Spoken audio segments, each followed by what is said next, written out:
it's Chrissy from Chrissy's Beautiful Life, and today for the Spiegel Mom Scraps Trendy Tuesday, I've decided to focus on using cut files. Now, I don't own a silhouette or anything like this. I was very lucky to have a fellow Spiegel Mom Scrap Design Sparkler gal send me these, so thank you, Sarah, for doing that. I really appreciate it. And so that's a good way to think about it. If you don't have a cut file, maybe find someone that's willing to do it for you. You can maybe pay for the shipping or the paper it costs to do the cut files if they're willing to do that. And so I had this one, and this is from the ones that Christina designed for this month, especially for Spiegel Mom Scraps. And I loved the book lover one. And I have this photo that is from 2014 that I've kind of been debating if I was going to scrap or not. I just kind of took it more for like a project life type of thing and didn't end up using it. But once I saw this, I'm like, no, this is perfect because this is how I read books now. I don't actually own real books. I read them off of my Kindle. So I really just kind of wanted to document this because it might be interesting to look back on and be like, oh, you remember when you read books on your Kindle versus what it could be in years to come, right? And so, of course, because, as I say every episode, I'm obsessed with 9x12s. This is going to be another 9x12. I will try really hard to make my last video for the month for Trendy Tuesday be a 12x12. I know not everyone scrapbooks in this format, so it might be nice to see how I do something in a different size. So I will try to do that for you guys there. It's pretty basic layout. I grabbed a few pieces of pattern paper from the two paper pads that you saw there. I just wanted something to help be pretty but not super bright or anything. I'm wearing purple and I don't scrapbook with purple, so I had to figure out a way to kind of blend all of that in. And I found that the teal worked really well, especially when I backed it with tissue paper. So I've gotten the basics of my layout done. I know that I really like the way this is looking, but the problem is it's too plain. And what am I going to do with that top third up there? And I decided to do some mixed media instead. So I'm going to grab some shimmer paints. Again, you can find this in the shop. And if you're about to make a purchase, remember you can always use Christy15 to get 15% off of your purchase. And this one is the See You in the Morning. I love this color. It's my favorite. I love teal. I'm just obsessed with the color. And I'm going to just do two lines. I do one at the very bottom, and then I kind of measure up to decide where to put it, and I'm going to do one at the top as well. And in the end, it makes this really cool little design that is just a little bit of added interest, and I love the way it turned out.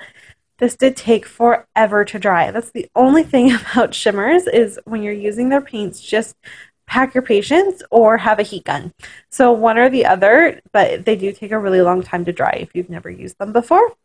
But that's what it looks like. And then I just went back in and used some mist and I sprayed with some gold Heidi Shine and another teal, just recollections from Michael's that I had to just add a little bit more mixed media to the page as well. I'm going to put everything back in its place. And I realized that my pattern paper at the bottom is now a little too big. I didn't make my lines big enough. So I just trimmed just the smallest amount down so that you can see it a little bit better.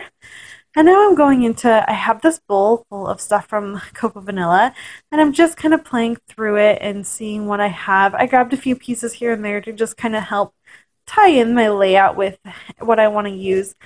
I didn't want to over embellish this layout because I really want your focus to be on the fact that I have this really awesome cut file that I used as my title, and I didn't want to overpower it. And so I found just a few little pieces that I thought helped enhance my layout, but didn't do that overpowering effect that I was trying to avoid here.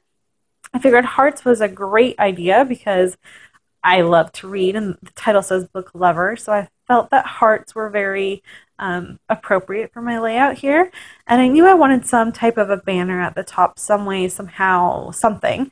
And I found a really cool little pink one that had a little star. And that's how I have my clusters, and you'll see that in just a minute. So I have a cluster on my photo, a cluster up where my journaling is going to be, and then that star right there is going to go up in the top left-hand corner, and that's going to just kind of wrap up the clustering and doing my visual triangle that I like, and it is very pleasing to the eye, so that's why I like to do it there. And it does take me a little bit to kind of, I really went through everything and I just kind of left this process in. I've had a couple people ask how I actually do things because a lot of times I edit things out and you just see embellishments appear, but that's how I do it. And it does literally take me that long. And remember, this is sped up to 2 times. So it can take me a long time to embellish because I really like to touch everything and just find the perfect piece. So I'm still kind of messing around here. I found that arrow and I thought it tied in really well up there, and then that's where I decided my journaling was going to be. And then I decided that maybe some touches of black would be nice, so I went into my stash, grabbed a little tag and then another little banner to tie in, and then my journaling will be in black. And finally, to tie in this layout, I am going to add the, oh my, it's the Mocha Dream, I believe. Oh, it's so pretty. It's got mint and brown and pink. It's absolutely beautiful. Of course, I'll leave the link to buy them in the description box below. I highly recommend you get these sequins. They're just absolutely beautiful.